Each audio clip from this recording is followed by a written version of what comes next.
রমাজান মাসের প্রথম প্রস্তুতি হচ্ছে রমাজান মাস আসার পূর্বে, রোজা আসার পূর্বে বেশি বেশি তাওবা এবং ইস্তেগফার পাঠ করা।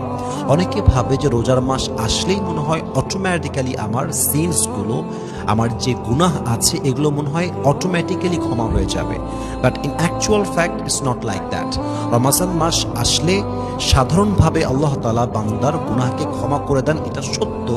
তবে যদি আপনার জীবনে গুনাহে কাবীরা থাকে, এটা তওবা ছাড়া, আল্লাহর কাছে পরিপূর্ণ তওবা করা ছাড়া it will never be forgiven, এটা কখনো ক্ষমা হবে না। কথার কথা আপনি সুদের সাথে জড়িত ছিলেন, কথার কথা আপনি জেনার সাথে জড়িত ছিলেন, কথার কথা আপনি অবৈধ ইনকামের ভেতরে আছেন, এমন কিছু সেন্সিটিভ গুনাহ আছে যেগুলোকে গুনাহে কাবীরা বলা হয়। এই গুনাহগুলো জাস্ট রমাজান মাস আসলেই ক্ষমা হয়ে যায়, ব্যাপারটা এরকম নয়। বরং এগুলো গুনাহের জন্য আল্লাহর কাছে তওবা করতে হয়। আল্লাহর কাছে ঘাটি দিলে তওবা করার পরেই আল্লাহ তাআলা বান্দাকে ক্ষমা করেন। আর যেহেতু রমাজান মাস সামনে আসছে, এজন্য আমরা সকলেই সবসময় পাঠ করব আস্তাগফিরুল্লাহ আস্তাগফিরুল্লাহ আল্লাহুম্মা গফিরলি।